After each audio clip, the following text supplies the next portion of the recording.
이야기가 시작되기 전에 이 이야기를 시청하고 계신 친구분들이 어느 지역에서 오셨는지 댓글로 남겨주세요. 좋아요와 구독도 잊지 마세요. 이 채널이 더욱 성장하여 더 흥미로운 이야기를 선보일 수 있도록요. 3번 내리친 판사의 망치 소리는 서연에게 마치 죽음의 종소리처럼 들렸다. 그 소리는 차갑고 고요한 법정 안에 울려 퍼지며 그녀의 귓가를 때리고 그녀가 간신히 붙잡고 있던 마지막 희망의 조각마저 산산이 부수었다. 끝났다. 사랑과 희생, 그리고 눈물로 10년간 쌓아 올린 그녀의 결혼 생활은 이제 너무나 잔인하게 느껴지는 몇 분 만에 공식적으로 막을 내렸다. 서연은 텅 빈 눈으로 판사석을 바라보았다. 정신이 아득해졌다.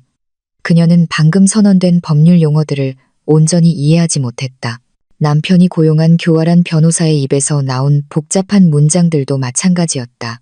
그녀가 아는 것은 단 한 가지였다. 그녀는 졌다는 것, 완벽하게 패배했다는 것.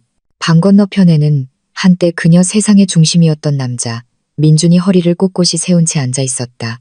그는 서연을 쳐다보지 않았다. 그의 시선은 정면을 향해 있었다. 하지만 그의 입가에는 엷은 승리의 미소가 걸려 있었다. 과거 서연의 마음을 녹이던 바로 그 미소가 이제는 날카로운 비수처럼 느껴졌다. 민준의 옆에는 두꺼운 안경을 쓴 땅딸막한 최고의 변호사가 차분하고 만족스러운 몸짓으로 서류 뭉치를 정리하고 있었다. 그들은 성공했다. 그들은 서연에게서 모든 것을 빼앗아갔다. 서연은 그 변호사가 어떻게 사실을 왜곡했는지 떠올렸다. 민준의 경력을 뒷받침하기 위해 직장을 그만둔 전업주부로서의 그녀의 희생은 게으름으로 치부되었다. 생활비에서 푼푼히 아껴 모은 공동저축은 횡령시도로 매도되었다. 심지어 그들이 살던 집, 돌아가신 어머니의 유일한 유산이었던 소박한 그 집마저도 서류상으로는 민준의 돈으로 구매하고 전면 리모델링한 자산임이 증명되었다. 모든 거짓말은 그녀가 반박할 수 없는 법적 서류들로 깔끔하게 포장되어 있었다. 그녀는 오직 진실은 승리할 것이라는 믿음 하나만으로 법정에 왔다. 이제는 산산조각 나버린 순진한 믿음이었다. 재판을 마칩니다. 판사가 다시 한번 선언했다. 이번에는 더 단호한 목소리가 서연을 망상에서 깨어나게 하는 듯했다. 사람들은 자리에서 일어나 법정을 떠나기 시작했다.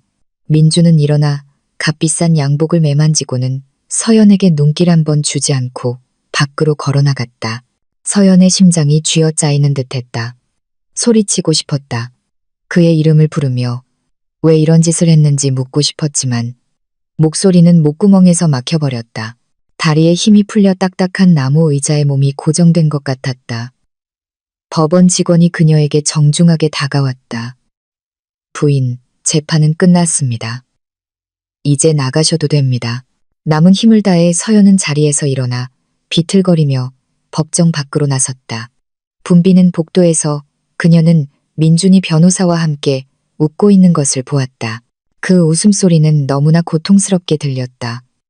서연은 용기를 내어 다가갔다. 민준 씨. 그녀가 나지막이 불렀다. 민준은 돌아보았다. 그의 미소는 즉시 사라지고 차갑고 짜증 섞인 표정으로 바뀌었다. 또 뭐 하자는 거야? 그가 퉁명스럽게 물었다. 왜 이런 짓을 했어요? 떨리는 목소리로 서연이 말했다. 눈물이 눈가에 고이기 시작했다. 그 집은 우리 엄마 유산이에요. 민준은 냉소적으로 웃었다. 그 집은 이제 내 거야. 법원이 그렇게 결정했어. 모든 증거가 내가 돈을 냈다는 걸 보여주잖아. 당신은 이제 아무것도 없어. 서연, 처음부터 당신 위치를 알았어야지. 하지만 그건 사실이 아니잖아요. 당신도 알잖아요. 내가 시끄러워. 민준이 말을 잘랐다. 그의 변호사는 무표정하게 지켜볼 뿐이었다. 여기서 소란 피우지 마. 모든 건 끝났어. 내 운명을 받아들여. 민준은 잔인하게 그녀를 지나쳐 걸어갔다. 서연은 그저 세상이 무너지는 것을 느끼며 얼어붙을 수밖에 없었다. 그녀는 그 웅장한 법원 건물을 정처 없는 걸음으로 빠져나왔다. 평소 맑았던 서울의 하늘은 이제 잿빛 구름으로 뒤덮여 마치 그녀의 슬픔에 동참하는 듯했다. 건물 앞 번쩍이는 빨간색 스포츠카 한 대가 멈춰섰다. 고급스러운 옷을 입은 젊고 아름다운 여자가 조수석에서 내리더니 민준에게 달려가 안겼다. 서연은 그녀가 민준이 자주 이야기하던 소셜라이트 중 한 명임을 알아보았다. 그래서였구나. 민준은 인도에 서 있는 서연을 보았다. 그는 거만한 걸음으로 차 트렁크를 열더니 낡고 작은 여행 가방 하나를 꺼냈다. 그는 그 가방을 서연의 발치에 던졌고 서연의 옷가지 몇 개가 밖으로 삐져나왔다. 거기 내 쓸모없는 물건들 나머지야. 민준은 옆에 있는 여자가 들을 수 있도록 큰 소리로 말했다. 그러고는 서연의 눈을 날카롭게 쳐다보았다. 증오와 경멸이 가득한 시선이었다. 이제 꺼져. 이 집과 모든 자산은 내 거야. 노숙자 인생이나 즐겨보시지. 그 말은 그녀의 심장에 밝힌 마지막 못이었다. 민주는 차에 올라탔고 그 호화로운 차는 배기가스와 길거리 먼지를 남기며 쏜살같이 사라졌다. 그동안 참아왔던 눈물이 마침내 쏟아져 내렸다. 다리는 더 이상 몸을 지탱할 힘이 없었다. 그녀는 인도 위에 무릎을 꿇고 그 작은 가방을 끌어안고 목 놓아 울었다. 지나가는 사람들의 시선 따위는 신경 쓰지 않았다. 고통, 굴욕, 절망이 한데 뒤섞여 그녀의 모든 감각을 마비시켰다. 얼마나 오랫동안 거기서 울었는지 알 수 없었다. 빗방울이 하나둘씩 떨어지기 시작하더니 점점 거세져 그녀의 머리카락과 옷을 흠뻑 적셨다. 비는 마치 그녀의 눈물 자국을 지우려는 듯 했지만 오히려 그녀의 처지를 더욱 비참하게 만들 뿐이었다. 남은 힘을 다해 그녀는 일어나 목적 없이 걸었다. 머릿속은 텅 비어 있었다. 돈은 한 푼도 없었다. 휴대폰은 가방 안에 있었지만 누구에게 연락할 수 있을까? 지방에 계신 가족들은 빠듯하게 살고 있었다. 그들에게 짐이 되고 싶지는 않았다. 친구들은 민준의 친구들이기도 했다. 그들은 분명 그의 편을 들 것이다. 서연은 결국 한적한 버스 정류장에 다다랐다. 그녀는 차가운 철제 벤치에 앉아 몸이 추위에 떨도록 내버려 두었다. 비는 더욱 세차게 내리며 그녀를 바깥 세상과 분리하는 물의 장막을 만들었다. 여기가 모든 것의 끝이구나. 10년의 삶을 한 남자에게 바쳤지만 결국 그는 그녀를 쓰레기처럼 버렸다. 자신이 너무나 어리석고 가치 없게 느껴졌다. 아무것도 없고 아무도 없고 미래도 없었다. 모든 것이 어둡게만 느껴졌다. 그녀는 그저 고개를 숙인 채 너무나 잔인하게 느껴지는 운명의 몸을 맡기며 눈물이 하염없이 흐르도록 내버려 두었다. 애절한 흐느낌 속에서 그녀는 우아하고 번쩍이는 검은색 세단 한 대가 정류장 바로 앞에 멈춰선 것을 눈치채지 못했다. 그 차는 너무나 고급스러워서 허름한 정류장 분위기와 세찬 비와는 대조적이었다. 뒷좌석 창문이 소리 없이 천천히 내려왔다. 서연은 여전히 고개를 숙인 채 주변에서 일어나는 일에 무관심했다. 그때 차분하고 깊이 있으며 위험 있는 목소리가 정적을 깼다. 실례합니다. 서연은 고개를 들지 않았다. 길을 잘못 들었거나 방향을 묻는 사람이려니 생각했다. 남자는 다시 말했다. 이번에는 목소리가 더 분명하고 가까웠다. 성함이 박서연 씨 맞으십니까? 그 질문에 서연은 깜짝 놀랐다. 어떻게 고급차에 탄 낯선 사람이 자기 이름을 알 수 있을까? 그녀는 망설이며 눈물과 빗물로 젖은 부어오른 얼굴을 들었다. 퉁퉁 부은 눈으로 차를 바라보았다. 그 안에는 매우 단정한 정장을 입은 중년 남성이 앉아 있었다. 그의 얼굴은 평온함과 지혜를 보여주었지만 눈빛은 날카로워서 마치 그녀의 영혼을 꿰뚫어 보는 듯했다. 서연은 그를 전혀 알지 못했다. 하지만 남자의 질문이 계속 귓가에 맴돌았다. 혼란과 약간의 두려움 속에서 서연은 그저 천천히 고개를 끄덕일 수밖에 없었다. 서연의 망설이는 고개 끄덕임은 충분한 대답이 되었다. 차 안에 있던 남자, 나중에 서연이 김비서라고 알게 된 그가 안에서 차 문을 열었다. 운전사가 재빨리 나와 큰 검은 우산을 펼쳐 김비서가 차에서 내리는 동안 그를 받쳐주었다. 그는 여전히 벤치에 얼어붙은 채 앉아있는 서연에게 다가갔다. 세찬 비도 그의 값비싼 정장을 감히 건드리지 못하는 듯했다. 박서연 아가씨, 저는 김성우라고 합니다. 그가 정중하지만 단호한 어조로 말했다. 매우 좋지 않은 시기이고 지금 아가씨의 모습이 참으로 안타깝다는 것을 압니다.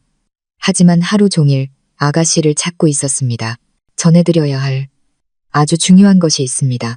서연은 의심스러운 눈초리로 그를 쳐다보았다. 이 남자는 누구지? 민준과 무슨 관계일까? 또 다른 함정인가? 민준이 나를 더 모욕하려고 보낸 사람인가? 지칠 대로 지친 그녀의 머릿속에 수천 가지 질문이 소용돌이쳤다. 저는 당신을 모릅니다. 서연이 나지막이 대답했다. 너무 많이 울어서 목소리가 쉬어 있었다. 가세요. 제게서 더는 가져갈 것이 없습니다. 김비서는 엷은 미소를 지었다. 조롱하는 미소가 아니라 동정심이 가득한 미소였다. 저는 무언가를 가지러 온 것이 아닙니다. 아가씨, 반대로 무언가를 드리러 왔습니다. 그는 정장 안주머니에서 가죽 지갑을 꺼냈다. 그 안에서 그는 색이 약간 바랜 오래된 사진 한 장을 꺼내 서연에게 건넸다. 이 사진 속의 여자 아기를 알아보시겠습니까? 떨리는 손으로 서연은 사진을 받았다. 사진 속에는 포동포동한 아기가 환하게 웃으며 젊은 남자의 품에 안겨 있었다. 서연은 아기가 바로 자신임을 즉시 알아보았다. 태어날 때부터 그녀의 특징이었던 눈썹 근처에 작은 점이 있었다. 하지만 그 남자는 그녀는 전혀 알아보지 못했다. 그는 곱슬머리에 부드러운 눈빛을 가진 늠름한 모습이었다. 아기는 저예요. 서연이 속삭였다. 하지만 이 남자는 누구죠? 그분은 저의 주인이셨고 아가씨의 친아버님이십니다. 김비서가 차분하게 대답했다. 그날 서연의 세상은 두 번째로 멈추는 듯했다. 친아버지라고. 어머니는 항상 아버지가 그녀가 태어난 직후 사고로 돌아가셨다고 말했다. 어머니는 그에 대해 더 이상 이야기하고 싶어 하지 않았고 서연은 더 이상 묻지 않음으로써 어머니의 슬픔을 존중했다. 평생 그녀는 자신이 고아라고 믿고 살았다. 거짓말. 서연이 씩씩거렸다. 그녀의 눈이 불신으로 커졌다. 우리 아버지는 오래전에 돌아가셨어요. 엄마가 그렇게 말씀하셨어요. 사모님께서는 아가씨를 보호하기 위해 거짓말을 하셨습니다. 김비서가 참을성 있게 설명했다. 이야기가 매우 길고 복잡합니다. 아버님께서는 아가씨를 버리신 적이 없습니다. 여러 가지 복잡한 이유로 어쩔 수 없이 멀리 계셔야만 했습니다. 하지만 단 한순간도 멀리서 아가씨를 지켜보는 것을 멈추지 않으셨습니다. 아가씨의 모든 삶, 학교 생활, 결혼 생활, 그리고 오늘에 대해서도 모두 알고 계셨습니다. 서연의 머리가 어지러웠다. 이 정보는 그녀가 감당하기에는 너무 벅찼다. 돌아가신 줄 알았던 아버지가 살아계셨고 그녀를 지켜보고 있었다니. 그럼 지금은 어디에 계시지? 왜 한 번도 나타나지 않으셨을까? 마치 서연의 마음을 읽기라도 한 듯 김비서는 약간 가라앉은 목소리로 말을 이었다. 박 회장님, 아가씨의 아버님께서는 일주일 전병으로 세상을 떠나셨습니다. 서연의 마음속에 잠시 피어났던 작은 희망이 즉시 꺼져버렸다. 아버지를 찾았다고 생각한 순간 영원히 그를 잃었다는 사실을 알게 된 것이다. 너무나 고통스러운 아이러니였다. 눈물이 다시 뺨을 타고 흘러내렸다. 이번에는 민준 때문이 아니라 한 번도 만나보지 못한 존재에 대한 상실감 때문이었다. 저와 함께 가시죠, 아가씨. 김비서가 부드럽게 말했다. 알아야 할 것들이 많습니다. 이곳에 있는 것은 안전하지 않습니다.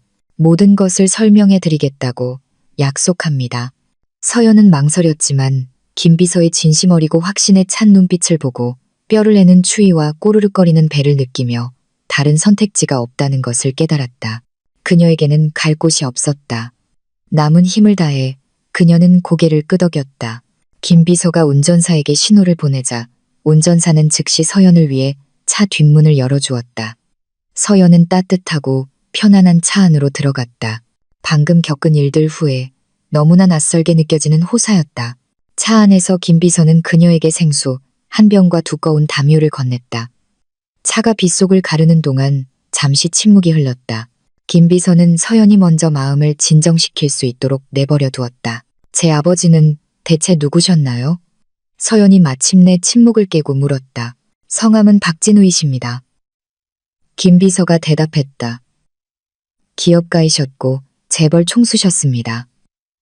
맨손으로 당신의 제국을 건설하셨죠. 매우 폐쇄적인 분이라 언론 노출을 싫어하셨습니다. 그래서 아마 아가씨께서 그분의 성함을 들어보지 못하셨을 겁니다. 서연은 할 말을 잃었다. 재벌 총수라고. 이 모든 것이 마치 소설 속 이야기처럼 들렸다.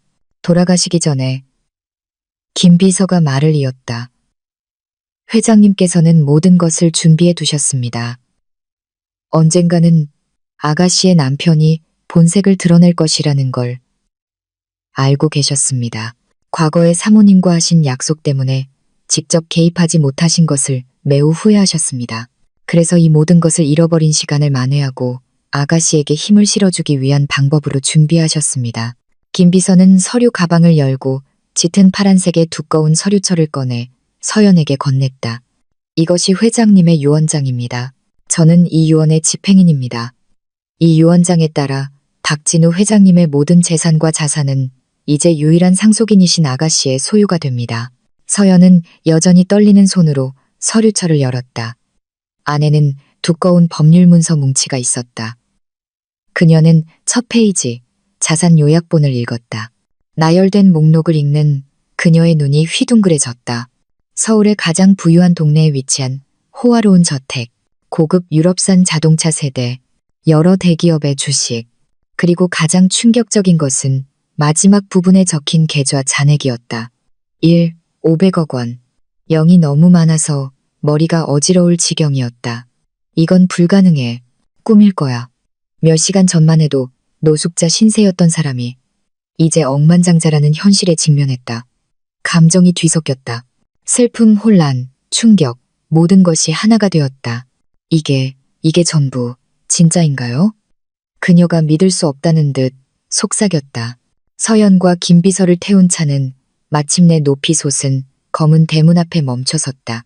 그 문은 너무나 크고 웅장했으며 복잡한 철제 조각으로 장식되어 있어 집이라기보다는 궁전의 문에 가까웠다.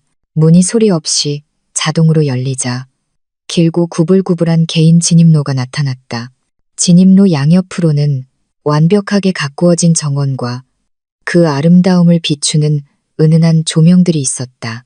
진입로 끝에는 서연이 숨을 먹게 만드는 건물이 서 있었다. 그것은 집이 아니라 대저택이었다. 거대한 기둥, 바닥부터 천장까지 이어진 유리창, 그리고 호화로움과 권위를 뿜어내는 현대적인 건축 양식을 갖춘 3층 건물이었다. 여기가 이제 내 집이라고? 아무리 허황된 꿈을 꾼다 해도 이런 곳으로는 자신을 데려오지 못했을 것 같았다. 김 비서가 그녀를 위해 문을 열어주었다. 아가씨의 집에 오신 것을 환영합니다. 서연은 망설이며 차에서 내렸다. 이곳의 밤 공기는 신선하고 맑았다. 도심의 공해와 소음과는 거리가 멀었다. 그녀는 경외감과 어색함이 뒤섞인 감정으로 그 대저택을 바라보았다. 마치 이곳에 어울리지 않는 침입자, 이방인이 된 기분이었다. 4m 높이의 티크 목재로 만들어진 정문이 열리자 제복을 입은 여러 명의 사용인들이 그녀를 맞이하기 위해 안에 단정하게 줄을 서 있었다. 그들은 모두 고개를 숙여 경의를 표했다. 이들은 모두 아버님을 위해 오랫동안 일해온 직원들입니다. 충성스럽고 믿을 수 있는 사람들입니다. 아가씨의 모든 필요를 돌봐드릴 겁니다. 김 비서가 그녀를 안으로 안내하며 설명했다. 대저택 내부는 더욱 놀라웠다. 10m 높이의 천장에 매달린 거대한 크리스탈 샹들리에의 불빛 아래 대리석 바닥이 반짝였다. 웅장한 나선형 계단이 2층으로 이어지며 시선을 사로잡았다. 가구들은 예술과 편안함이 완벽하게 조화를 이루고 있었다. 모든 구석이 매우 높은 안목으로 꾸며져 있었다. 서연은 그저 말없이 김 비서를 따라다니며 간단한 집 구경을 했다. 넓은 거실, 20인용 긴 테이블이 있는 공식적인 식당, 개인 영화관, 피트니스 센터, 심지어 수천 권의 책으로 가득 찬 2층짜리 서재까지 둘러보았다. 마침내 그들은 주 침실에 도착했다. 그 방은 그녀 어머니가 남긴 집 전체보다도 컸다. 슈퍼 킹 사이즈 침대, 푹신한 소파가 있는 휴식 공간, 그리고 수영장과 넓은 뒷마당이 내려다 보이는 개인 발코니가 있었다. 하지만 서연을 가장 놀라게 한 것은 김 비서가 미닫이 문을 열자 드러난 거대한 드레스룸, 즉 워크인 클로젯이었다. 그 안은 텅 비어 있었다. 유리 옷장과 선반들이 채워지기를 기다리고 있을 뿐이었다. 아버님께서 일부러 비워두셨습니다. 김비서가 말했다. 아가씨께서 이 옷장을 새로운 자신만의 이미지에 맞춰 채우며 새 출발을 하시길 바라셨습니다. 모든 과거를 버리고 자신만의 미래를 창조하십시오. 아가씨. 그날 밤 서연은 잠을 이룰 수 없었다. 그녀는 침실 발코니에 서서 멀리 반짝이는 도시의 야경을 바라보았다. 밤바람이 그녀의 얼굴을 스쳤다. 24시간도 채 지나지 않아 그녀는 버스 정류장에서 울고 있던 무너지고 아무것도 가진 것 없는 여자였다. 이제 그녀는 상상도 못할 뿔을 가지고 자신만의 궁전에 서 있었다. 하지만 마음은 공허했다. 이 모든 것을 준 그녀의 아버지는 이제 세상에 없었다. 그녀는 결코 그를 만나 감사 인사를 하거나 왜 자신을 떠났는지 물을 수 없을 것이다. 이 호화로움 속에서 그녀는 극심한 외로움을 느꼈다.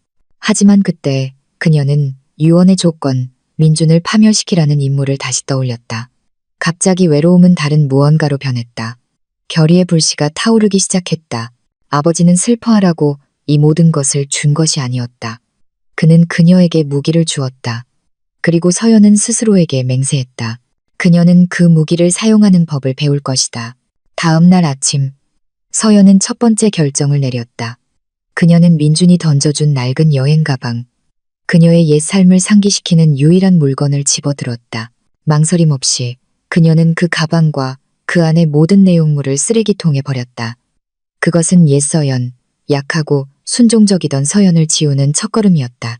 변신 과정이 시작되었다. 김비서의 도움으로 서연은 완전한 변화를 겪었다. 국내 최고의 헤어 디자이너가 저택으로 와서 그녀의 푸석한 긴 머리를 날렵하고 현대적인 단발 보브컷으로 잘라주었고, 이는 그녀에게 더 단호하고 전문적인 인상을 주었다. 개인 스타일 컨설턴트는 그녀를 평범한 쇼핑몰이 아닌 명품 디자이너 부티크로 데려갔다.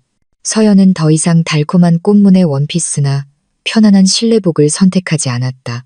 그녀는 날카로운 비즈니스 수트, 우아한 이브닝 드레스, 그리고 자신감을 뿜어내는 하이힐을 고르는 법을 배웠다. 그녀가 선택한 모든 옷은 하나의 선언이었고 그녀가 맞서 싸워야 할 전투를 위한 갑옷이었다. 하지만 가장 중요한 변화는 그녀의 내면에서 일어났다. 김비서는 각 분야 최고의 교사들을 고용했다. 매일 서연의 일정은 꽉 차 있었다. 오전에는 에티켓 및 커뮤니케이션 교사와 함께하며 명료하고 설득력 있게 말하는 법, 당당한 자세로 걷는 법, 심지어 권위를 보여주는 악수법까지 배웠다. 오후에는 은퇴한 CEO로부터 냉혹한 비즈니스의 세계를 배웠다. 그녀는 기업 전략, 시장 분석, 비즈니스 법에 관한 책들을 탐독했다.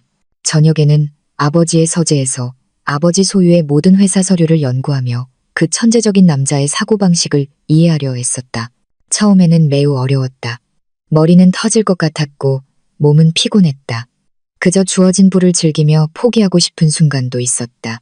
하지만 피로감이 밀려올 때마다 법정에서 비웃던 민준의 얼굴이 떠올랐다. 그 잔상이 그녀의 연료가 되었다. 상처받은 마음을 규율로 바꾸고 눈물을 집중력으로 바꾸었다. 그녀는 더 이상 밤에 울지 않았다. 대신 재무보고서를 분석하고 민준이 속한 산업의 허점을 찾으며 밤늦게까지 깨어 있었다. 김비서는 멀리서 감탄의 눈빛으로 그녀를 지켜보았다. 그가 버스 정류장에서 울고 있는 것을 발견했던 그 여자는 사라졌다. 그의 앞에는 이제 고통의 불길 속에서 스스로 왕관을 벼려내는 예비 여왕이 있었다. 서연은 매우 빠르게 배웠다.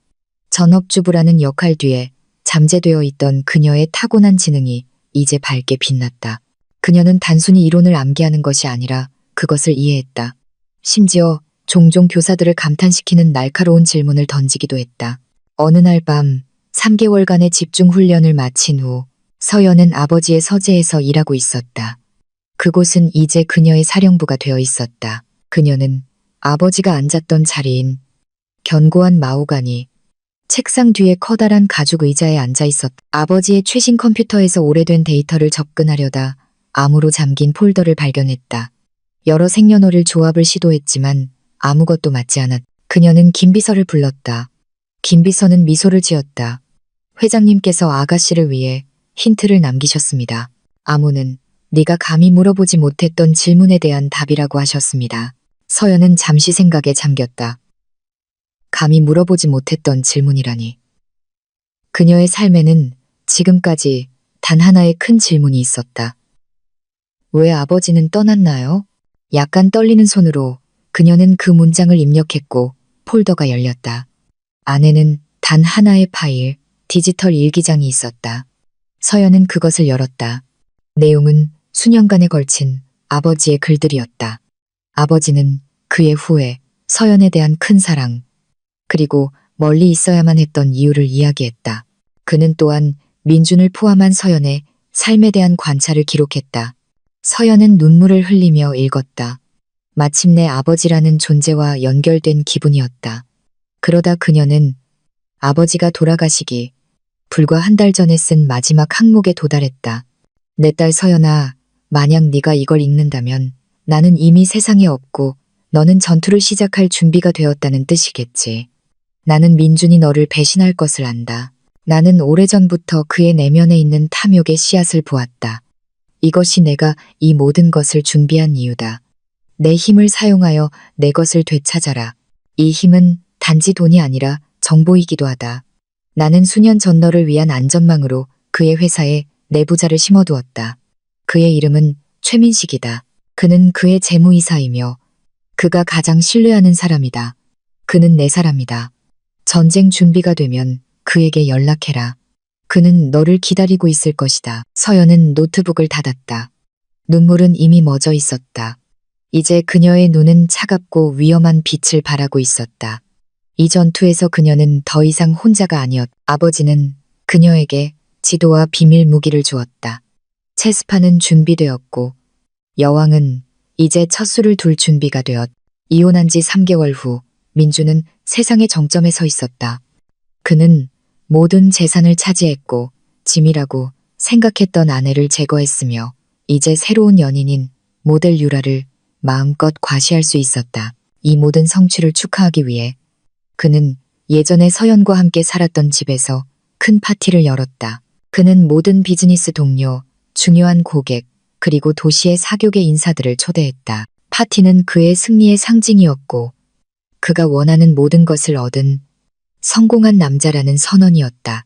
음악은 시끄럽게 울리고 샴페인은 끝없이 흘렀으며 넓은 뒷마당 구석구석에서 거짓된 웃음소리가 들렸다. 민주는 수영장 근처에 서서 유라의 허리를 소유욕 넘치게 감싸고 있었다. 그는 환한 미소로 손님들을 맞이하며 사실 가구 몇 개만 바꿨을 뿐인 집에 새로운 장식에 대한 칭찬을 받았다.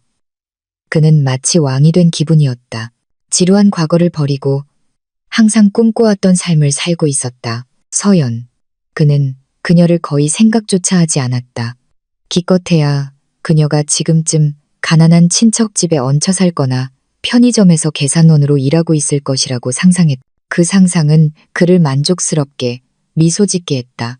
파티의 열기 속에서 갑자기 입구 근처의 분위기가 조금 조용해졌다. 몇몇 사람들이 고개를 돌리기 시작했다. 그들의 시선은 한 곳에 집중되었다. 그 침묵은 파도처럼 번져나가 시끄럽게 울리던 음악마저 힘을 잃게 만드는 듯했다. 손님들의 관심이 다른 곳으로 쏠린 것에 약간 짜증이 난 민주는 무슨 일인지 보려고 고개를 돌렸다. 그리고 그곳에 그녀가 서 있었다. 한 여인이 우아하고 당당한 걸음으로 문을 지나 걸어오고 있었다. 그녀는 몸에 완벽하게 맞는 사파이어 블루 색상의 이브닝 드레스를 입고 우아한 실루엣을 드러냈다. 짧게 자른 머리는 세련되게 스타일링되었고 화장은 섬세하면서도 또렷하여 광대뼈와 날카로운 눈빛을 강조했다. 목과 귀에는 소박하지만 반짝이는 다이아몬드, 주얼리가 달려 있었다. 그녀의 전체적인 모습은 부와 권력, 그리고 절대적인 자신감을 뿜어냈다. 잠시 동안 민주는 그녀를 알아보지 못했다. 이 여인은 너무나 다르고 너무나 매혹적이었다. 하지만 그때 그 여인이 정원 조명 아래에서 턱을 살짝 들었고 민주는 자신이 아는 그 눈빛을 보았다. 그 눈은 서연의 것이었다. 민준의 심장이 멎는 것 같았다. 손에 든 샴페인 잔을 거의 놓칠 뻔했다. 이건 불가능해. 3개월 전에 길거리로 내쫓은 여자가 어떻게 여왕 같은 모습으로 내 파티에 서 있을 수 있지? 누가 그녀를 꾸며준 거지? 저렇게 비싼 드레스를 살 돈은 어디서 났지? 손님들 사이에서 속삭임이 들려왔다. 저 여자 누구야? 정말 아름답다. 전에는 본 적이 없는 것 같은데. 잠깐, 저 사람 민준 씨 전처 아니야? 서연은 모든 시선과 속삭임에 아랑곳하지 않는 듯했다. 그녀는 차분하게 걸으며 마치 무언가를 찾고 있는 것처럼 군중을 훑어보았다. 그녀는 민준 쪽은 쳐다보지도 않았다. 그녀의 목표는 민준이 아니었다. 적어도 아직은 그녀는 첫 번째 목표물을 발견했다. 민준의 최신 프로젝트의 가장 큰 투자자인 박 회장이었다. 박 회장은 시가를 즐기며 혼자 서 있었다. 완벽하게 계산된 미소를 지으며 서연은 그에게 다가갔다. 박 회장님, 안녕하십니까? 방해되지 않았으면 좋겠습니다. 박 회장은 고개를 돌려 서연처럼 아름다운 여인이 자신에게 말을 거는 것에 약간 놀랐다. 안녕하십니까? 물론 아닙니다. 그런데 초면인 것 같군요. 제 이름은 박서연입니다. 그녀가 손을 내밀며 대답했다. 그녀의 악수는 단단하고 자신감이 넘쳤다. 저는 회장님의 투자 전략, 특히 기술 부동산 분야에 대한 깊은 팬입니다. 박 회장은 감명받은 듯 보였다. 오, 그 분야에 주목하는 사람은 많지 않은데. 당신도 부동산 사업을 하시오? 최근에 작은 투자 회사를 시작했습니다. 서연이 일부러 겸손하게 대답했다. 그리고 저는 동부 신산업단지에 큰 잠재력이 있다고 봅니다. 정부의 새로운 디지털 인프라 구축 계획과 함께 그곳의 땅값은 2년 안에 급등할 겁니다. 시장이 이미 포화 상태에 이른 도심의 고급 아파트 프로젝트보다 훨씬 유망하죠. 박 회장의 눈이 빛났다. 서연이 말한 것은 정확히 그가 개인적으로 조사하고 있던 내용이었다. 서연이 언급한 아파트 프로젝트는 그가 자금을 대고 있는 민준의 최신 프로젝트였다. 낯선 사람에게서 그렇게 날카로운 분석을 듣자 그는 흥미가 생겼다. 매우 정확한 분석이오. 박서연 씨, 어떻게? 저는 단지 데이터를 읽는 것을 좋아할 뿐입니다. 서연이 신비로운 미소를 지으며 말을 잘랐다. 회장님과 대화할 수 있어서 영광이었습니다. 그럼 실례하겠습니다. 서연은 그를 떠나 그 노신사가 생각에 잠기도록 내버려 두었다. 서연은 게임을 계속했다. 그녀는 민준의 다른 중요한 고객 몇 명에게 인사를 건넸다. 매번 그들의 사업에 대한 영리한 논평이나 놀라운 시장 통찰력을 남겼다. 그녀는 민준의 이름을 언급하지 않았다. 누구도 폄하하지 않았다. 그저 자신이 얼마나 뛰어나고 품격 있는지를 보여주었을 뿐이다. 민준은 멀리서 지켜볼 수밖에 없었다. 그의 턱이 분노와 혼란으로 굳어졌다. 그의 새로운 연인, 유라가 위협을 느끼기 시작했다. 쟤 누구야? 오빠? 왜 여기에 있어? 그냥 쫓아내버려. 그녀가 칭얼거렸다. 하지만 민주는 지금 서연을 쫓아낼 수 없었다. 그렇게 하면 모든 비즈니스 동료들 앞에서 자신이 약하고 유치해 보일 뿐이었다. 그는 덫에 걸린 기분이었다. 산산조각 났다고 생각했던 여자가 이제는 그의 파티의 주인공이 되어 모든 주목을 훔치고 심지어 그의 가장 중요한 사람들까지 매혹하고 있었다. 충분히 매력을 발산했다고 느낀 서연은 이제 떠날 시간이라고 결정했다. 그녀는 출구를 향해 걸었고 이번에는 일부러 민준이 서 있는 곳을 지나갔다. 그녀는 잠시 멈춰서서 그날 밤 처음으로 민준의 눈을 똑바로 쳐다보았다. 파티가 제법 성대하네. 서연이 몸이 건조하고 차가운 목소리로 말했다. 민준은 남은 오만함을 긁어모으려 했었다. 여기서 뭐 하는 거야, 서연. 나한테 다시 돌아오게 해달라고 빌러왔어? 서연은 작게 웃었다. 우아하지만 경멸이 가득한 웃음소리였다. 그 웃음은 민준의 얼굴을 수치심으로 붉게 만들었다. 빈다고? 서연이 되물었다. 그녀의 눈은 민준을 위아래로 훑으며 마치 값싼 물건을 평가하는 듯했다. 너무 자신만만해 하지 마, 민준. 그녀는 마치 비밀을 속삭이려는 듯 얼굴을 조금 더 가까이 댔다. 민준은 그녀의 비싸고 고급스러운 향수 냄새를 맡을 수 있었다. 그가 전혀 알지 못하는 향기였다. 오직 둘만이 들을 수 있는 아주 작은 목소리로 서연이 속삭였다. 이 파티, 즐길 수 있을 때 즐겨도 이 집에서 웃는 건 오늘이 마지막이 될 테니까. 그 말을 한 후 서연은 몸을 바로 세우고 의미심장한 옅은 미소를 지은 뒤 우아하게 돌아서서 걸어갔다. 그녀는 창백한 얼굴로 얼어붙은 채 서 있는 민준을 남겨두었다. 서연의 말, 그녀의 눈빛, 그리고 그날 밤의 모든 모습은 이전에 서연의 눈물이 결코 해내지 못했던 것을 해냈다. 처음으로 민준은 두려움을 느꼈다. 그의 오만한 마음 속에 두려움과 의심의 씨앗이 심어지기 시작했다. 승리의 축하연 같았던 파티는 이제 악몽의 시작으로 변했다. 민준의 파티에 나타난 서연의 모습은 단지 서막에 불과했다. 전쟁터에 그녀의 존재를 알리는 불꽃놀이였다. 진짜 공격은 이제 막 시작될 것이었고 그것은 가장 예상치 못한 곳, 바로 민준의 방어선 심장부에서부터 시작될 것이었다. 다음 날 아침, 서연은 그녀의 지휘 본부로 변모한 아버지의 서재에 앉아 있었다. 그녀 앞의 모니터 화면에는 민준의 회사인 명성건설에 대한 모든 공개 정보가 표시되어 있었다. 연례 보고서, 프로젝트 목록, 이사회 명단, 이 모든 것은 표면적인 데이터에 불과했다. 요새를 무너뜨리려면 비밀 지도를 알아야 했다. 그리고 서연은 이제 그 열쇠를 쥐고 있었다. 그녀는 새로 마련한 보안폰을 들고 아버지의 디지털 일기장에 적혀있던 번호로 전화를 걸었다. 신호음이 2번 울린 후 전화가 연결되었다. 여보세요. 조심스러운 남자의 목소리가 들려왔다.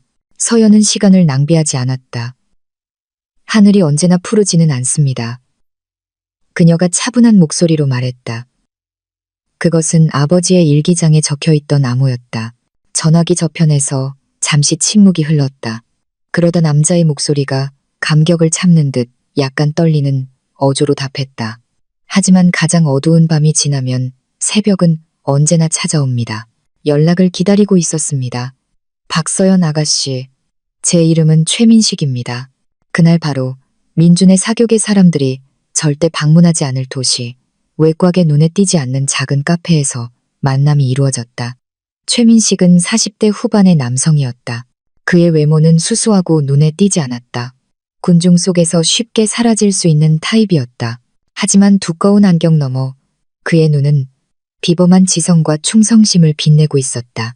그는 명성건설의 재무이사였고 민준의 회사에서 드나드는 모든 돈을 관리하는 사람이었다. 저는 회장님을 위해 거의 20년 동안 일했습니다. 최민식이 낮은 목소리로 말했다.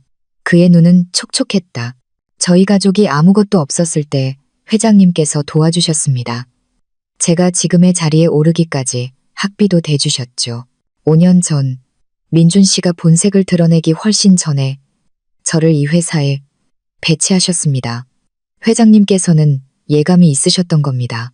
저에게 모든 것을 감시하고 보고하며 아가씨의 명령을 기다리라고 하셨습니다. 이제 저의 임무는 아가씨를 모시는 것입니다. 서연은 따뜻한 감정의 파도를 느꼈다. 아버지는 마치 십수 앞을 내다보는 체스 그랜드마스터처럼 이 모든 것을 치밀하게 준비했다. 감사함과 슬픔이 잠시 그녀를 감쌌다. 하지만 그녀는 곧 그것을 떨쳐냈다. 슬퍼할 시간은 지났다. 감사합니다, 최 이사님. 이사님의 충성심은 제게 큰 의미가 있습니다. 서연이 말했다. 이제 사업 얘기를 하죠. 민준 씨가 해운대대교 건설 사업 입찰을 노리고 있다고 들었습니다. 최 이사가 고개를 끄덕였다. 맞습니다. 아가씨, 올해 최대 규모의 정부 프로젝트입니다. 사업 규모가 조 단위에 이릅니다. 민준 씨에게 이것은 단순히 돈 문제가 아닙니다. 이 프로젝트를 따내면 그의 회사 위상이 최고 수준으로 올라갈 겁니다. 그는 이 일에 모든 것을 걸었습니다. 좋아요. 서연이 차가운 미소를 지으며 말했다. 그렇다면 거기가 우리가 처음 공격할 지점입니다. 그들이 준비 중인 모든 제안서, 세부 내용을 제게 주십시오. 예산안, 기술 사양, 공급업체 목록, 이윤마진, 모든 것을요. 단 한 장의 서류도 빠져서는 안 됩니다. 이것은 매우 위험한 요구였다. 만약 발각된다면 최 이사는 해고될 뿐만 아니라 산업 스파이 행위로 감옥에 갈 수도 있었다. 하지만 조금의 망설임도 없이 최 이사는 고개를 끄덕였다. 모든 것을 준비하겠습니다. 아가씨, 언제 필요하십니까? 다음 한 주 동안 최 이사는 비밀리에 민준 회사의 모든 기밀 데이터를 복사하여 서연의 IT팀이 준비한 보안 서버로 전송했다. 한편 김 비서의 도움으로 서연은 새벽건설이라는 새로운 건설 회사를 처음부터 설립했다. 평범하고 눈에 띄지 않을 이름이었다. 그들은 비급 오피스 빌딩의 작은 사무실을 임대하고 은퇴했지만 평판이 깨끗한 시니어 엔지니어를 대표이사로 임명했다. 서류상으로 새벽건설은 서연과는 아무 관련이 없는 미미한 신규 업체였다. 호화로운 사무실에서 민준과 그의 팀은 자신감에 차서 일했다. 그들은 자신들의 제안서가 최고라고 확신했다. 정치적 인맥과 좋은 실적도 있었다. 민준에게 이 입찰은 이미 따놓은 당상이었다. 그는 심지어 더 큰 승리 파티를 계획하고 있었다. 그는 몰랐다. 매일 밤 도시의 다른 저택에서 서연과 김 비서가 고용한 최고의 건설 및 금융 전문가들로 구성된 그녀의 작은 팀이 민준의 제안서를 한 줄 한 줄 해부하고 있다는 것을. 자재 조달 부분에서 너무 낭비가 심하군요. 한 전문가가 말했다. 선금으로 현금 지급하면 동일한 공급업체로부터 10% 더 저렴한 가격에 얻을 수 있습니다. 그리고 고가도로 설계는 구식 기술을 사용하고 있습니다. 우리는 더 현대적이고 더 튼튼하며 역설적으로 건설 비용이 더 저렴한 설계를 제안할 수 있습니다. 다른 전문가가 덧붙였다. 최 이사로부터 받은 데이터를 기반으로 서연의 팀은 완벽한 경쟁 제안서를 작성했다. 그들은 민준의 제안가보다 5% 낮은 가격을 제시했다. 이기기에는 충분하지만 의심을 사기에는 부족한 숫자였다. 하지만 그들의 주된 강점은 기술적 세부사항과 효율성에 있었다. 그들의 제안서는 더 혁신적이고 더 친환경적이며 공사 기간도 더 짧았다. 그 제안서는 비즈니스 전략의 걸작이었다. 입찰 발표일이 다가왔다.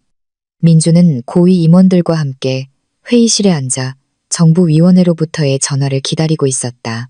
모두가 미소를 지으며 커피잔으로 건배하며 승리를 확신했다. 마침내 전화벨이 울렸다. 민준의 비서가 전화를 받아 스피커폰을 켰다. 안녕하십니까. 해운대 대교 프로젝트 입찰위원회입니다. 민준의 미소가 더욱 넓어졌다. 엄격한 평가 과정을 거친 결과 본 프로젝트 입찰은 새벽건설이 낙찰되었음을 알려드립니다.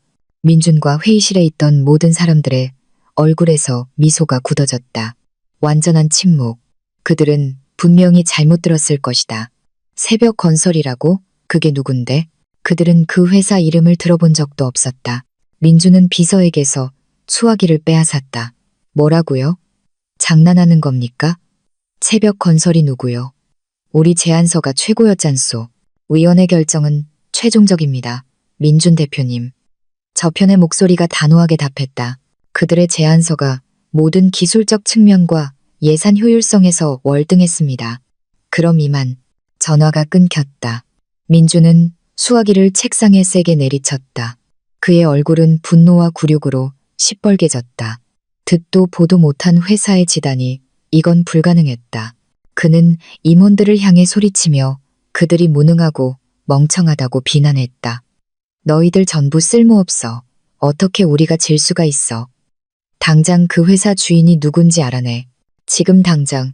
폭발하는 분노 속에서 민주는 치명적인 실수를 저질렀다. 그는 임원들을 희생양으로 삼았다. 이 프로젝트가 실패한 건 너희들 때문이야. 이 제안서를 책임진 건 너희들이잖아. 전부 해고야. 그는 최고의 프로젝트 매니저 3명에게 소리쳤다. 해고 소식은 서연의 귀에 들어갔다. 그날 그녀는 미소 지었다. 모든 것이 계획대로 진행되고 있었다. 다음 날 아침, 불명예스럽게 해고된 3명의 매니저는 전문 헤드헌터로부터 전화를 받았다. 그들은 급성장하는 부동산 투자 회사에서 현재 연봉의 3배에 달하는 직책을 제안받았다.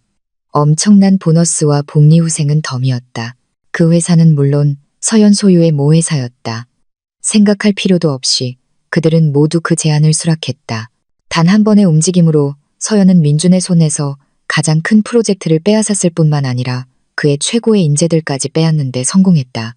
명성건설은 이제 피를 흘리고 있었다. 민준은 조단위 프로젝트를 잃고 체면을 구겼으며 팀에서 가장 경험 많은 사람들을 잃었다. 그는 어두운 사무실에 홀로 앉아 방금 일어난 일을 이해하려 애썼다. 마치 유령과 싸우는 기분이었다. 그를 공격하는 적은 너무나 조용하고 너무나 정밀하며 보이지 않았다. 그는 그 유령이 한때 자신의 신발에 묻은 먼지 한 톨보다 못하게 여겼던 바로 그 여자라는 것을 전혀 알지 못했다. 해운대 대교 프로젝트 입찰에서의 패배는 명성건설을 휘청거리게 만든 치명타였다. 민주는 그 입찰 준비에 상당한 자금을 투자했다. 컨설턴트 비용부터 연구, 그리고 일부 공무원들에게 건넨 뇌물까지. 그 모든 돈은 이제 흔적도 없이 사라졌다. 그의 명성과 함께 증발해버렸다. 설상가상으로 거대 프로젝트를 이루면서 회사의 현금 흐름에 큰 구멍이 생겼다. 진행 중이던 다른 프로젝트들이 운영, 자금 부족으로 중단될 위기에 처했다. 자재 공급업체들은 연체된 대금을 독촉하기 시작했고 하청업체들은 작업을 중단하겠다고 위협했다. 평소 침착하고 계산적이던 민주는 이제 공황 상태에 빠지기 시작했다. 그는 압박감 가득한 긴급회의로 하루하루를 보냈다. 항상 생기 넘치던 그의 얼굴은 이제 초췌해지고 눈 밑에는 다크서클이 드리워져 있었다. 그의 오만함은 불안감에 잠식당했다. 그는 유일한 탈출구가 최대한 빨리 새로운 자금을 확보하는 것임을 알았다. 은행 대출이 가장 논리적인 선택이었다. 필요한 서류 전부 준비해 내일 아침까지 우리 대출 제안서가 센토사 은행 책상 위에 올라가 있어야 해. 민준이 그의 새로운 재무이사에게 명령했다. 그는 민준이 여전히 위협적이지 않다고 여겨 일부러 남겨둔 최 이사를 대신해 임명한 경험이 부족한 젊은 남자였다. 센토사 은행은 우리의 오랜 파트너야. 이사장은 내 골프 친구이니 부장이고. 이건 분명 쉬울 거야. 민주는 몰랐다. 그의 적이 더 빨리 움직이고 있다는 것을. 서연은 최 이사의 일일 보고를 통해 민준 회사의 재정 상태가 얼마나 심각한지 정확히 알고 있었다. 그녀는 또한 민준이 센토사 은행으로 달려갈 것을 예상하고 있었다. 민준이 제안서를 제출하기 이틀 전, 서연은 가장 고급스러운 5성급 호텔 레스토랑에서 이 부장과 점심 약속을 잡았다. 서연은 민준의 적으로서가 아니라 매우 부유한 잠재적 투자자로서 나타났다. 그녀는 자신을 가족의 유산을 관리하는 패밀리 오피스의 소유주로 소개했다. 기술적으로는 틀리지 않은 이야기였다. 그녀는 한국에 상당한 규모의 장기 투자를 할 계획을 설명했다. 저희 포트폴리오를 관리할 견실한 은행 파트너를 찾고 있습니다. 그리고 솔직히 말씀드리면 센토사 은행이 제 목록 최상단에 있습니다. 서연이 매력적인 미소를 지으며 말했다. 이 부장의 눈이 빛났다. 서연이 가진 만큼의 자금을 가진 고객은 고래를 잡는 것과 같았다. 저희에게는 영광입니다. 박 대표님. 최고의 서비스를 제공해드리겠습니다. 그들의 대화는 것이 경제 상황과 시장 잠재력에 대해 순조롭게 흘러갔다.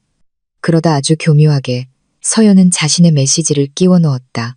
최근 건설 부문이 약간 침체기라고 들었습니다.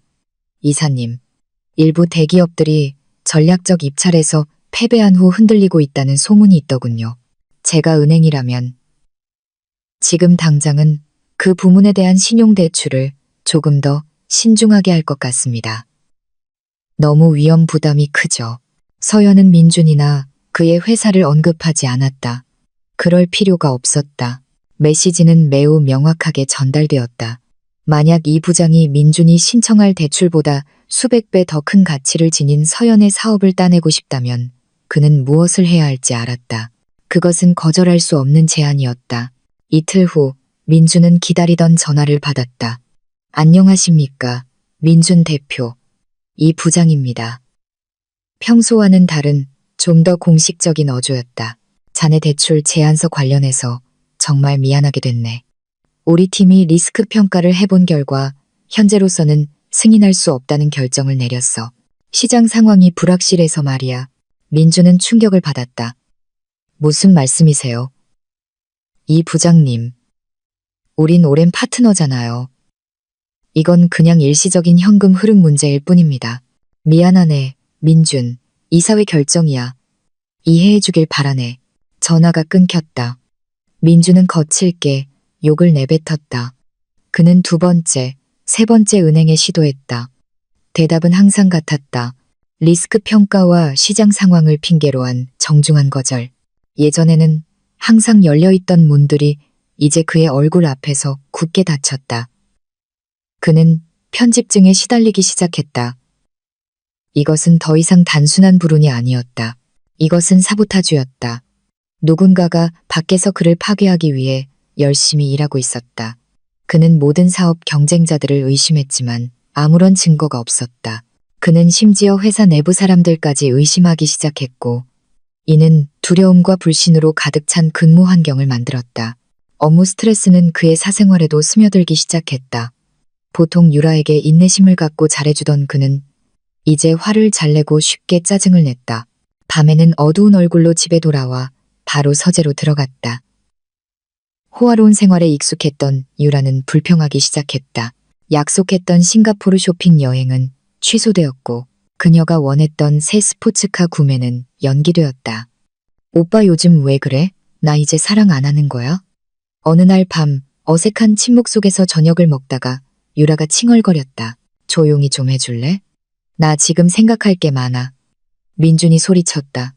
전에는 한 번도 그런 적이 없었다. 무슨 생각? 오빤 대단하고 부자잖아. 그런 거 가지고 왜 골치 아파해? 유라가 애교 섞인 투로 응수했다. 대단하다고? 부자라고? 돈이 나무에서 자라는 줄 알아. 민준이 좌절감 섞인 어조로 쏘아붙였다. 회사가 지금 큰 문제에 빠졌는데 넌 새 가방이랑 신발 생각밖에 못하는구나. 그것이 그들의 첫 번째 심각한 다툼이었다. 충격받고 화가 난 유라는 바로 방에 들어가 문을 잠가버렸다. 민주는 식어버린 저녁 식사와 점점 쌓여가는 문제들과 함께 홀로 남겨졌다. 그는 유라의 사랑이 아마도 그의 지갑 깊이만큼이었을지도 모른다는 것을 깨닫기 시작했다. 이런 어려운 순간에 그는 문득 서연을 떠올렸다. 서연이라면 절대 불평하지 않았을 것이다. 그녀는 그의 옆에 앉아 어깨를 주무르며 다 괜찮아질 거예요 라고 말했을 것이다. 그 기억은 섬광처럼 스쳐 지나갔고 이상하게도 희미한 후회감을 남겼다. 하지만 그는 곧 그 생각을 떨쳐냈다. 그가 실수를 저질렀을지도 모른다고 인정하기에는 자존심이 너무 강했다. 절망의 정점에서 민주는 그의 마지막 비장의 카드를 떠올렸다. 이혼 소송에서 그의 승리를 도와준 교활한 변호사였다. 그 남자는 온갖 비열한 수법과 법의 허점에 능통했다. 아마도 그가 보이지 않는 적에게 반격할 방법을 찾는데 도움을 줄 수 있을 것이다. 민주는 전화를 들어 그 변호사의 번호를 눌렀다. 여보세요, 민준입니다. 그가 서두 없이 말했다. 당신 도움이 필요합니다. 누가 내 사업을 망치려고 하고 있어요. 당신이 잠깐만요 민준 대표님. 변호사가 긴장하고 당황한 목소리로 말을 잘랐다. 죄송합니다만 저는 못합니다. 도와드릴 수 없습니다. 민주는 미간을 찌푸렸다. 못한다는 게 무슨 소리요? 얼마든지 지불하겠소. 돈 문제가 아닙니다. 대표님, 정말로 저는 더 이상 대표님과 엮일 수가 없습니다. 금지당했어요. 금지. 누구한테 금지당했다는 거요? 민준이 다그쳤다. 그의 분노가 치밀어 오르기 시작했다. 저편에서 잠시 침묵이 흘렀다. 변호사의 무거운 숨소리만 들렸다. 저의 새로운 최대 고객입니다. 그분이 제 모든 과거 기록, 대표님 사건을 포함해서 전부 알고 계십니다. 우리 협력 조건 중 하나가 제가 대표님과의 모든 관계를 끊고 앞으로 어떤 일로든 절대 돕지 않는다는 것이었습니다. 죄송합니다 대표님. 제로펌 전체를 걸고 도박할 수는 없습니다. 민준이 그 새로운 고객이 누구인지 묻기도 전에 전화는 이미 끊겨 있었다. 민준은 손에 든 휴대폰을 멍하니 바라보았다. 그의 마지막 동맹, 암흑 세계에서의 그의 방어벽이 무너졌다. 그의 적은 그의 사업뿐만 아니라 그의 모든 안전망을 하나씩 끊어내고 있었다. 그는 이제 완전히 혼자였고 고립되었으며 점점 짙어지는 어둠에 둘러싸여 있었다. 그리고 처음으로 그가 파티밤에 느꼈던 두려움은 이제 현실적인 공포로 변했다. 민준의 모든 도움의 손길을 끊어버린 후 서연은 이제 그의 오만함을 지탱하던 마지막 기둥, 즉 법의 기둥을 무너뜨릴 때가 왔음을 알았다. 이야기 초반에 서연의 파멸을 설계했던 그 교활한 변호사가 이제 그녀의 주요 목표가 되었다. 지난 몇 달 동안 서연이 고용한 사설 탐정팀은 그 변호사가 남긴 모든 더러운 흔적을 파헤치기 위해 쉬지 않고 일했다. 결과는 놀라웠다. 그 남자는 교활할 뿐만 아니라 문서 위조부터 의뢰인 자금 횡령에 이르기까지 오랜 기업 범죄의 흔적을 가진 노련한 사기꾼이었다. 서연의 이혼 사건은 빙산의 일각에 불과했다. 반박할 수 없는 증거, 음성 녹음, 은행이체 내역 사본, 그리고 그녀의 팀이 추적해낸 다른 피해자들의 증언까지 서연은 치명적인 정보 꾸러미를 만들었다. 하지만 그녀는 그것을 경찰에 넘기지 않았다. 그건 너무 쉽고 빨랐다. 그녀는 적의 파멸이 대중적인 구경거리가 되기를 원했다. 김 비서를 통해 그 꾸러미는 익명으로 이 나라에서 가장 두려운 탐사보도 전문 기자에게 전달되었다. 큰 스캔들에 목말라 있던 여자 기자였다. 이틀 후 폭탄이 터졌다. 한대영 온라인 뉴스 포털이 매우 자극적인 제목의 기사를 메인으로 내걸었다. 단독 엘리트 로펌 스캔들, 사기, 위조, 그리고 의뢰인 배신 전모 드러나다. 기사는 소셜미디어에서 불처럼 번져나갔다. 내용은 그 변호사의 모든 범죄를 상세히 기술하고 있었고 부인할 수 없는 증거 사본까지 첨부되어 있었다. 민준의 이름과 서연과의 이혼 사건, 세부 내용이 가장 심각한 법률 조작 사례 중 하나로 명시적으로 언급되었다. 대중은 경악했다. 한때 존경받던 로펌은 이제 언론과 대중의 조롱거리가 되었다. 다음 날 아침 그 로펌 사무실은 경찰에 의해 압수수색되었다. 변호사는 이미 기다리고 있던 수십 명의 기자들 카메라 앞에서 체포되었다. 민준에게 이 뉴스는 악몽이었다. 그의 이름도 진흙탕에 함께 끌려 들어갔다. 고객들은 전화를 걸어 그의 진실성을 의심하기 시작했다. 투자자들은 망설였다. 이 스캔들은 이미 너덜너덜해진 그의 회사 재정 상태와 맞물려 치명적인 조합이 되었다. 그것만으로는 부족하다는 듯 서연은 동시에 두 번째 공격을 개시했다. 최 이사로부터 받은 데이터를 이용해 그녀는 민준의 진행 중인 프로젝트에 자재를 공급하는 모든 주요 공급업체에 연락했다. 그녀의 막대한 재력을 이용해 서연은 그들에게 100% 성금 지급이라는 파격적인 조건의 독점 계약을 제안했다. 단, 명성건설과의 모든 협력을 즉시 중단해야 한다는 조건이었다. 그 제안은 거절하기에는 너무나 매력적이었다. 어려운 경제 상황 속에서 현금 선지급의 대형 계약을 따내는 것은 축복이었다. 하나둘씩 철강, 시멘트 및 기타 중요 자재 공급업체들은 불가항력이나 대금 지급 지연을 이유로 민준에게 계약 해지 통보서를 보냈다. 일주일도 채 되지 않아 민준의 모든 프로젝트는 완전히 멈춰섰다. 트럭 운행이 중단되고 건설 현장은 쥐 죽은 듯 조용해졌다. 명성건설은 완전히 마비되었다. 민준은 인생 최악의 시점에 와 있었다. 회사는 파산 직전이었고 이름은 언론에 더럽혀졌으며 도움을 청할 사람도 아무도 없었다. 이사들은 공황 상태에 빠졌고 주주들은 그를 고소하겠다고 위협했다. 그는 청구서 더미와 법적 소송 위협에 둘러싸여 사무실에서 하루하루를 보냈다. 그는 마치 거대한 배가 바다 밑으로 가라앉고 있는데 그것을 막기 위해 아무것도 할 수 없는 선장 같았다. 절망의 깊은 곳에서 그의 컴퓨터로 이메일 한 통이 들어왔다. 알 수 없는 주소에서 온 이메일의 제목은 전략적 투자 제안이었다. 발신자는 JP 캐피털이었다. 최근 금융 엘리트들 사이에서 공격적이고 영리한 인수로 이름을 알리기 시작한 사무투자 회사였. 이메일 내용은 짧고 명료했. 그들은 명성건설의 상황을 지켜봐 왔으며 현재 위기 뒤에 숨겨진 잠재력을 보았다고 밝혔다. 그들은 회사를 구하기 위한 인수 또는 자본 참여 가능성에 대한 논의에 관심이 있다고 했다. 민준에게 그 이메일은 그가 빠진 어두운 우물 속으로 내려온 한 줄기 밧줄과 같았다. 몇 주 만에 처음으로 그는 희미한 희망을 느꼈다. 어쩌면 이것이 그의 탈출구일지도 모른다. 어쩌면 그의 왕국의 남은 부분을 구할 수 있을지도 모른다. 깊이 생각할 것도 없이 그는 즉시 이메일에 답장하여 최대한 빠른 시일 내에 회의를 갖기로 동의했다. 회의는 이틀 후 JP 캐피털 본사에서 잡혔다. 주어진 주소는 그를 비즈니스 지구 중심부에 반짝이는 새로운 마천루로 이끌었다. 그 건물은 JP 타워라는 거대한 은색 글자가 꼭대기에 붙어 있는 웅장하고 현대적인 건물이었다. 넓은 대리석 로비에 들어서자 민주는 작고 위축되는 기분을 느꼈다. 그는 안내 데스크에 이름을 말했고 매우 전문적인 젊은 여성이 즉시 그를 개인 엘리베이터로 안내했다. 대표이사님 사무실은 최상층에 있습니다. 민준 대표님. 그녀가 미소 지으며 말했다. 엘리베이터는 소리 없이 위로 솟아올랐다. 민준의 심장이 긴장과 희망이 뒤섞여 세차게 뛰었다. 그는 이 미스터리한 회사의 주인, 그의 구원자를 만나게 될 것이다.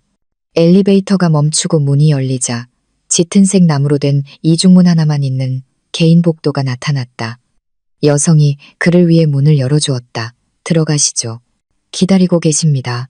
민주는 숨을 먹게 하는 방으로 들어섰다. 그 방은 30명은 좋게 수용할 수 있는 단단한 흙단으로 만들어진 회의 테이블이 압도하는 거대한 이사회실이었다. 하지만 가장 놀라운 것은 바닥부터 천장까지 이어진 유리벽으로 고층에서 바라보는 서울의 180도 전경을 선사하는 것이었다. 마치 세상의 꼭대기에 있는 기분이었다. 방의 가장 먼 끝, 주 테이블 뒤에는 도시 전경을 마주하고 있는 높은 검은색 가죽 의자가 등을 보이고 있었다. 누군가 거기에 앉아 있었다. 그 실루엣은 평온하고 권위 있어 보였다. 환영해요, 민준 씨. 익숙하면서도 매우 다르게 들리는 목소리가 그를 맞았다. 그 목소리는 차갑고 차분하며 거부할 수 없는 권위로 가득 차 있었다. 민준의 심장이 멎는 것 같았다. 그는 그 목소리를 알았지만 그럴 리가 없었다. 이건 분명 그의 상상일 것이다. 느리고 망설이는 걸음으로 그는 다가갔다. 의자가 천천히 돌아갔다. 그리고 그곳에 그녀가 있었다. 서연이었다. 그가 알던 서연이 아니었다. 집에서 항상 그를 기다리던 순종적인 아내도 인도에서 울고 있던 무너진 여자도 아니었다. 이건 다른 서연이었다. 그녀는 완벽한 흰색 블레이저, 정장을 입고 있었다. 머리는 단정하게 정돈되었고 얼굴은 날카로운 화장으로 꾸며져 있었다. 그녀의 눈은 조금의 감정도 없이 차갑고 꿰뚫는 듯한 시선으로 민준을 바라보았다. 그녀의 목에는 박서연, JP 캐피털 대표이사라고 적힌 출입증이 걸려 있었다. 그 순간 민준의 세상이 무너졌다. 다리에 힘이 풀려 거의 쓰러질 뻔했다. 그동안 그를 괴롭혔던 모든 퍼즐 조각들이 갑자기 끔찍한 그림으로 맞춰졌다. 입찰에서 이긴 듯도 보도 못한 회사, 문을 닫아버린 은행들, 그를 배신한 변호사, 그 모든 것이 서연의 짓이었다. 당신, 내 말은 민준의 입에서 나온 유일한 단어였다. 그의 얼굴은 창백했고 눈은 공포로 커져 있었다. 어떻게 이럴 수가? 서연은 옅은 미소를 지었다. 전혀 눈에 닿지 않는 미소였다. 날 얕봤어, 민준? 그게 당신의 가장 큰 실수였지. 그녀가 차분하게 말했다. 당신이 날 쓰레기처럼 버린 후에 내가 가만히 있을 거라고 생각했어? 내가 남은 인생을 운명이나 한탄하며 보낼 줄 알았어? 그녀는 일어나 천천히 테이블을 돌아 여전히 충격으로 얼어붙어 있는 민준에게 다가갔다. 해운대 대교 프로젝트 입찰. 그 훌륭했던 새벽건설의 제안서. 그거 내 작품이야. 당신 대출을 거절한 은행들. 내가 그렇게 하도록 만들었지. 내가 그들 이사장들을 하나하나 만났거든. 지금 감옥에 갇혀있는 당신 변호사. 내가 모든 증거를 언론에 넘겼어. 지난 6개월 동안에 당신의 모든 발걸음, 모든 숨결. 내가 통제하고 있었던 거야. 민주는 한 걸음 물러섰다. 숨이 가빠졌다. 이건 미친 짓이었다. 그의 앞에 있는 여인은 서연이 아니었다. 그녀는 냉혈한 괴물이었다. 이 모든 걸 어디서 얻었어? 돈, 권력. 그가 떨리는 목소리로 물었다. 당신이 알바 아니야. 서연이 차갑게 대답했다. 당신이 알아야 할 것은 당신이 지금 가진 모든 것, 당신의 무너진 왕국에서 남은 모든 것이 내 손에 있다는 거야. 그리고 내가 오늘 당신을 여기로 부른 건 당신을 구하기 위해서가 아니야. 그녀는 민준 바로 앞에 멈춰서서 두려움으로 가득 찬 그의 눈을 똑바로 쳐다보았다. 넌 내 집을 빼앗았지. 그녀가 날카로운 목소리로 속삭였다. 그래서 난 내 세상을 전부 빼앗은 거야. 그리고 믿어도 이건 시작에 불과해. 서연은 자신의 의자로 돌아가 마치 왕좌에 앉은 여왕처럼 우아하게 앉았다. 나는 당신 회사를 인수해서 살리지 않을 거야, 민준. 나는 당신 회사를 오직 파괴하는 즐거움을 위해 살 거야. 자산들을 하나씩 팔아치워서 먼지만 남을 때까지 나는 당신이 탐욕으로 쌓아 올린 모든 것이 당신 눈앞에서 사라지는 걸 보고 싶어. 가면은 벗겨졌다. 그리고 그 가면 뒤에서 민준은 희생자가 아니라 먹잇감을 갈기갈기 찢을 적절한 때를 끈기 있게 기다려온 포식자를 보았다. JP타워 꼭대기에서 서연이 밝힌 진실은 민준의 영혼에 대한 사형 선고였다. 그는 그 건물을 나설 때 더 이상 고군분투하는 사업가가 아니라 사형 집행을 기다리는 사형수였다. 서연의 말이 그의 머릿속에서 계속 맴돌았다. 가금절이 뇌에 밝히는 모처럼 느껴졌다. 그는 더 이상 저항할 수 없었다. 전쟁이 시작되었다는 사실조차 깨닫기 전에 이미 패배한 것이었다. 그리고 그 집행은 오래 걸리지 않았다. 그들의 만남 후 일주일, 민준의 변호사에 대한 법적 절차는 정점에 달했다. 서연의 법무팀이 제출한 새로운 증거들로 법원은 공식적으로 그들의 이혼 사건을 재심하기로 결정했다. 이번 재판은 매우 신속하게 진행되었다. 첫 재판에서 있었던 모든 거짓말과 조작이 낱낱이 파헤쳐졌다. 단호하고 타협 없는 표정에 다른 판사가 이전 판결을 뒤집었다. 새로운 판결은 첫 번째 판결과 완전히 반대였다. 법원은 서연이 법적 사기의 피해자라고 선언했다. 결혼 기간 동안 형성된 명성건설을 포함한 모든 부부 공동재산은 공동 소유로 인정되었다. 그리고 가장 중요하게 서연 어머니의 유산인 집은 유일한 합법적 소유주인 서연의 손으로 완전히 돌아갔다. 그뿐만 아니라 민준은 서연에게 상당한 금액의 물질적, 정신적 손해배상을 하라는 판결을 받았다. 민준은 텅 빈 눈으로 그 판결을 받아들였다. 그는 더 이상 분노할 기력조차 없었다. 그저 공허함을 느낄 뿐이었다. 이 법적 소식이 민준을 뒤흔드는 동안 비즈니스 세계에서의 마지막 공격이 닥쳐왔다. 약속대로 JP캐피털은 명성건설에 대한 적대적 인수합병을 공식적으로 제안했다. 주당 제안 가격은 매우 낮아서 거의 모욕적으로 느껴질 정도였다. 그러나 민준의 회사 상태는 이미 매우 심각했다.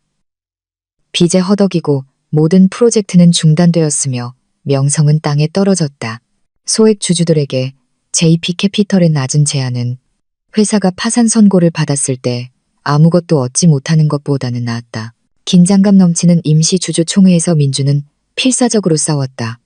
그는 간청하고 논쟁하며 아직 회사를 구할 수 있다고 모든 사람을 설득하려 했었다.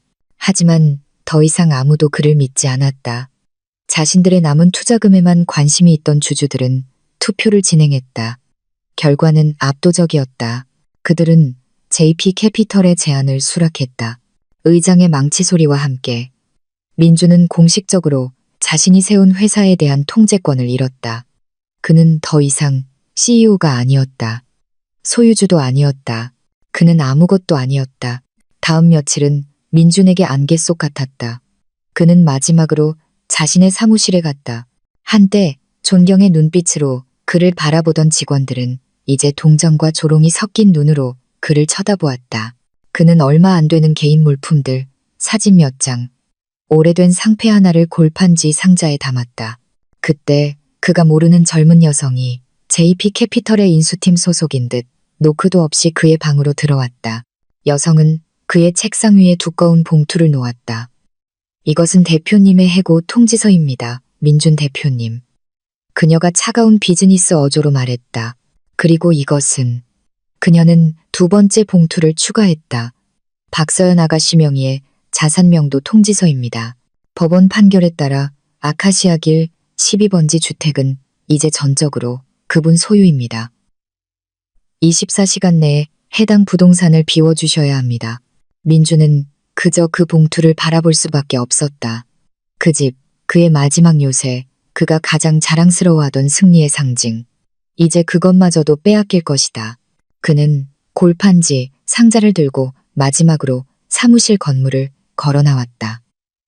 곧 바뀔지도 모르는 명성 건설 로고를 지나쳤다. 아무도 작별 인사를 하지 않았다. 그는 멍한 상태로 집에 도착했고 그를 맞이한 광경은 가장 고통스러운 것이었다. 큰 이삿짐 트럭이 이미 앞에 주차되어 있었다. 몇몇 사람들이 그의 가구와 물건들을 집 밖으로 분주하게 옮겨 앞마당에 되는 대로 내려놓고 있었다. 유라는 이미 없었다. 며칠 전 민준이 모든 것을 잃을 것이라는 것을 알게 된 후 그녀는 작별 인사도 없이 짐을 싸서 떠났다. 패배자와는 살 수 없다는 짧은 메시지만 남기고 민주는 문 앞에 서서 마당에 흩어져 있는 자신의 삶의 파편들을 멍하니 바라보았다. 값비싼 소파, 그림들, 그의 시계 컬렉션. 모든 것이 잔디 위에 널브러져 어디론가 실려가기를 기다리고 있었다. 그는 마치 다른 사람의 비극을 보고 있는 이방인 같았다. 갑자기 고급스러운 검은색 세단이 그의 뒤에 멈춰섰다. 창문이 내려가고 서연이 밖을 내다보았다. 그녀는 더 이상 단호한 비즈니스 복장을 하고 있지 않았다. 오늘은 심플한 여름 드레스에 자연스러운 화장을 하고 있었다. 그녀는 더 편안하고 평화로워 보였지만 눈빛은 여전히 날카로웠다. 그녀는 차에서 내려 민준에게 다가갔다. 서연. 민준의 목소리가 갈라졌다. 증오, 후회, 그리고 이상하게 남은 약간의 사랑이 그의 내면에서 뒤섞였다. 제발, 이러지 마. 회사를 가져가. 돈을 가져가. 하지만 이 집만은 나한테 남은 유일한 거야. 서연은 무표정하게 그를 바라보았다. 예전에 나한테도 이게 유일하게 남은 거였어, 민준. 이건 우리 엄마 유산이었고 넌 눈 하나 깜짝 안 하고 내게서 그걸 빼앗았지. 그녀는 마당에 쌓인 민준의 물건들을 힐끗 보았다. 내가 떠날 때보다 짐이 훨씬 많아 보이네. 난 작은 여행 가방 하나뿐이었는데. 민준은 무릎을 꿇었다. 그의 모든 오만함은 사라지고 순수한 절망만이 남았다. 미안해, 서연. 내가 잘못했어. 제발 용서해줘. 서연은 그녀의 발치에 무릎 꿇은 남자를 내려다보았다. 승리감을 느끼지 못했다. 만족감도 느끼지 못했다. 그저 공허함만 느꼈다. 한때 그녀가 숭배하고 두려워했던 이 남자는 사실 너무나 연약하고 비참했다. 그녀의 복수는 끝났지만 그곳에는 기쁨이 없었다. 모든 것이 끝났다는 깨달음만 있을 뿐이었다. 그녀는 깊은 숨을 들이쉬고 눈물로 얼룩진 민준의 눈을 똑바로 쳐다보았다. 그녀는 분노나 증오가 아닌 마치 피할 수 없는 판결을 읽는 판사처럼 단호하고 최종적인 어조로 그 말을 했다. 민준이 법원 앞에서 그녀에게 던졌던 것과 똑같은 문장을 노숙자 인생이나 즐겨보시지. 그 말을 한 후 서연은 돌아섰다. 그녀는 다시 돌아보지 않았다. 그녀는 차에 올라타 떠나버렸고 인도에 무릎 꿇은 채 남겨진 민준을 뒤로했다. 그가 스스로 만든 삶의 폐허 속에서 업보는 결코 주소를 잘못 찾지 않는다. 그것은 항상 제 길을 찾아 돌아온다. 그리고 민준에게 그것은 방금 도착했다. 복수는 잠시 달콤할 뿐이었다. 차가 인도에 무릎 꿇은 민준의 모습에서 멀어진 후 서연은 상상했던 승리의 희열을 느끼지 못했다. 마음속의 환호성도 넘치는 만족감도 없었다. 그저 길고 깊은 침묵만이 있었다. 그녀는 임무를 완수했다. 아버지의 유언을 이행했다. 적은 파멸했다. 그럼 이제 뭐지? 이상한 공허감이 그녀를 덮치기 시작했다. 지난 거의 1년 동안 그녀 삶의 모든 초점이었던 전투가 이제 끝나버렸고 갑자기 목적을 잃어버린 채 남겨졌다. 며칠 후 어머니의 유산인 집이 청소와 리모델링을 마친 뒤 서연은 혼자 그곳을 방문하기로 결정했다. 그녀는 집 안으로 들어갔다. 이제 텅 비고 민준의 모든 흔적이 깨끗이 지워져 있었다. 마루를 닦은 나무 바닥 위로 울리는 그녀의 발자국 소리가 유일한 소리였다. 그녀는 방을 하나씩 둘러보았다. 이곳에서 매일 아침 꽃병을 정리했었다. 저 구석에서 민준이 퇴근하기를 기다리곤 했다. 이 부엌에서 남편이 가장 좋아하는 음식을 만들기 위해 수천 시간을 보냈다. 그 기억들은 상처가 아니라 다른 사람의 삶을 담은 무성 영화처럼 떠올랐다. 그녀는 깨달았다. 예전에 이 집에 살았던 여자, 순진하고 사랑이 넘쳤던 서연은 오래전에 죽었다는 것을. 그녀는 판사의 망치가 내려쳐진 그날 죽었다. 그녀는 텅 빈 침실의 창가에 앉아 잡초가 자라기 시작한 뒷마당을 바라보았다. 그녀의 승리는 되찾는데 성공한 도시 같았다. 하지만 그 도시는 이제 주민 없이 텅 비어 있었다. 그녀는 영토를 되찾았지만 그 과정에서 옛 자신을 잃었다. 이것이 아버지가 원했던 것일까? 너무나 고요하게 느껴지는 승리. 밤에 그녀는 잠을 이룰 수 없었다. 그녀는 김 비서를 찾아갔고 그는 대저택의 서재에서 책을 읽고 있었다. 그 지혜로운 남자는 마치 서연이 올 것을 이미 알고 있었다는 듯했다. 그는 책을 덮고 아버지 같은 시선으로 서연을 바라보았다. 싸움은 끝났습니다. 아가씨, 이제 쉬셔야 합니다. 김 비서가 부드럽게 말했다. 쉴 수가 없어요, 비서님. 서연이 그의 맞은편에 앉으며 대답했다. 저는 민준을 파멸시켰어요. 그가 제게 했던 것과 똑같이 그에게서 모든 것을 빼앗았죠. 만족해야 하고 이겼다고 느껴야 하는데 왜 이렇게 공허할까요? 김 비서는 옅은 미소를 지었다. 회장님께서는 살인자를 키우신 적이 없기 때문입니다. 아가씨, 그저 따님이 싸우는 법을 가르쳐야만 했던 것뿐입니다. 회장님께서 주신 조건에 진짜 목적이 무엇이었는지 다시 한번 생각해 보십시오. 서연은 미간을 찌푸렸다. 목적은 복수 아니었나요? 그것은 겉모습일 뿐입니다. 김 비서가 말했다. 복수는 아가씨께서 이 여정을 시작하게 만들기 위한 미끼였습니다. 진짜 목적은 그것보다 훨씬 깊은 곳에 있습니다. 회장님께서는 아가씨에게 비범한 지능, 힘, 그리고 굳은 의지가 있다는 것을 알고 계셨습니다. 하지만 그 모든 것이 순종적인 아내라는 역할 아래 묻혀 있었죠. 만약 그분께서 그저 돈만 물려주셨다면 어떻게 되었을까요? 아가씨는 아마 해외로 나가 새로운 삶을 시작했을 겁니다. 하지만 영원히 희생자로서의 상처와 트라우마를 안고 살았을 겁니다. 영원히 전 남편에게 파괴된 여자로 남았을 겁니다. 김 비서는 몸을 약간 앞으로 숙였다. 그 조건, 민준과 싸우라는 임무는 민준에 관한 것이 전혀 아니었습니다. 그것은 아가씨에 관한 것이었습니다. 그 임무는 아가씨가 비즈니스를 배우도록 강요했고, 강해지도록 강요했으며 전략적으로 생각하도록 강요했고, 가장 중요하게는 아가씨 자신의 가치를 깨닫도록 강요했습니다. 회장님께서는 한 남자를 파괴할 무기를 주신 것이 아닙니다. 그분께서는 여왕을 벼려낼 용광로를 주신 겁니다. 민준의 파멸은 단지 아가씨의 새로운 탄생 과정에서 나온 부산물일 뿐입니다. 김 비서의 설명은 마치 서연의 마음속 비밀의 방을 여는 열쇠 같았다. 그녀는 마침내 이해했다. 이 모든 것은 과거와 복수에 관한 것이 아니었다. 미래와 자기개발에 관한 것이었다. 눈물이 그녀의 눈에 고이기 시작했다.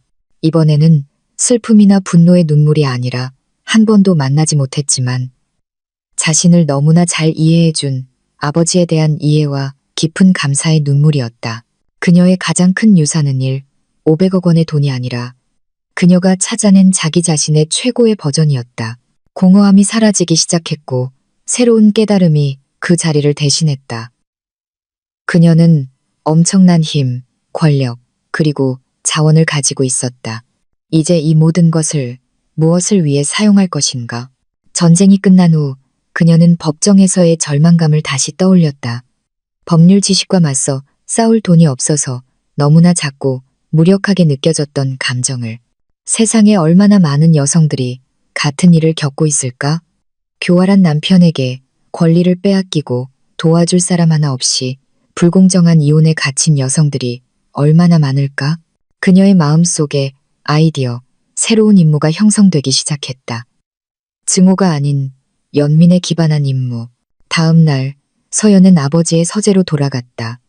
더 이상 전쟁 장군이 아니라 미래의 설계자로서 그녀는 노트북을 열고 글을 쓰기 시작했다. 더 이상 적의 재무 보고서를 분석하는 대신 새로운 조직을 위한 정관을 설계했다. 한 달 후 기자들과 여성운동가들이 참석한 행사에서 서연은 비영리 재단을 공식적으로 출범시켰다. 그녀는 그 재단에 어머니의 빛 재단이라는 이름을 붙였다. 자신을 사랑으로 키워준 여성에 대한 경의의 표시였다. 재단의 목적은 명확했다. 가정폭력과 불공정한 이혼의 희생자가 된 여성과 아동에게 무료 법률 지원 및 심리 상담을 제공하는 것이었다. 연단 위에서 서연은 우아하게 서 있었다. 그녀는 더 이상 복수자의 차가운 아우라를 풍기지 않았다. 이제 그녀는 보호자의 따뜻함과 힘을 발산했다. 저는 오늘 이 자리에 사업가로서 서 있는 것이 아닙니다. 그녀가 확고하고 분명한 목소리로 말했다. 저는 생존자로서 서 있습니다. 저는 가장 밑바닥에 있는 것이 어떤 기분인지, 불의 앞에서 무력감을 느끼는 것이 어떤 기분인지 겪어봤습니다. 제가 가진 가장 큰 재산은 돈이 아니라 그 쓰라린 경험입니다. 그리고 저는 그 경험과 제가 가진 모든 자원을 사용하여 다시는 어떤 여성도 어둠 속에서 홀로 걸어야 하는 일이 없도록 할 것입니다. 그녀의 연설은 열렬한 박수갈채를 받았다. 청중 속에서 김비서는 자랑스러운 미소를 지으며 서 있었다. 서연은 마침내 자신의 진정한 삶의 목적을 찾았다. 그녀는 상처를 힘으로 바꾸는데 성공했고 이제 그 힘을 다른 사람들을 위한 빛이 되는데 사용하고 있었다. 민준에 대한 승리는 공허했지만 자기 자신에 대한 승리, 단순한 복수보다 더 큰 목적을 찾는 승리는 충만하고 영원하게 느껴졌다. 그날로부터 2년이 흘렀다. 서연의 리더십 아래 JP 캐피털은 동남아시아에서 가장 존경받는 투자회사 중 하나로 성장했다. 급증하는 재정적 이익뿐만 아니라 깨끗한 평판과 윤리적이고 지속 가능한 투자에 대한 헌신 때문이었다. 서연은 자신이 영리한 전략가일 뿐만 아니라 비전을 가진 리더임을 증명했다. 한편 어머니의 빛 재단은 수천 명의 여성들에게 희망의 등대가 되었다. 재단에서 직접 급여를 받는 최고의 변호사 팀과 함께 그들은 수백 건의 소송에서 승소하여 빼앗겼던 여성들의 권리를 되찾아 주었다. 박서연이라는 이름은 더 이상 부와만 연관되지 않았다. 정의와 권익 신장과도 연관되었다. 서연의 사생활도 균형을 찾았다. 그녀는 더 이상 마음을 닫지 않았다. 그녀는 환경 건축가인 지훈이라는 남자에게서 새로운 사랑을 찾았다. 그는 서연의 권력이 아니라 그녀의 지성과 마음에 반한 차분하고 성숙한 남자였다. 그들의 관계는 상호 존중과 지지를 기반으로 구축되었다. 서연이 이전에는 결코 느껴보지 못했던 건강한 관계였다. 그녀는 종종 활짝 웃는 모습이 보였다. 그녀의 미소는 이제 진심이었고 부담이 없었다. 서연은 자신의 삶을 재건하는데 성공했을 뿐만 아니라 훨씬 더 좋고 의미 있는 삶을 만들어냈다. 어느 무더운 오후, 서울의 붐비고 허름한 한 구석에서 낡은 주차 관리원 제복을 입은 마른 남자가 힘없이 호루라기를 불고 있었다. 그의 얼굴은 땀과 먼지로 더러웠다. 머리카락은 듬성듬성해지고 희끗희끗했으며 눈빛은 생기 없이 텅 비어 있었다. 그 남자는 민준이었다. 모든 것을 잃은 후 그는 할 수 있는 어떤 허드렛일이라도 하며 생계를 유지해야만 했다. 옛 친구들은 그를 멀리했고 가족들도 창피하다며 그를 돕기를 꺼렸다.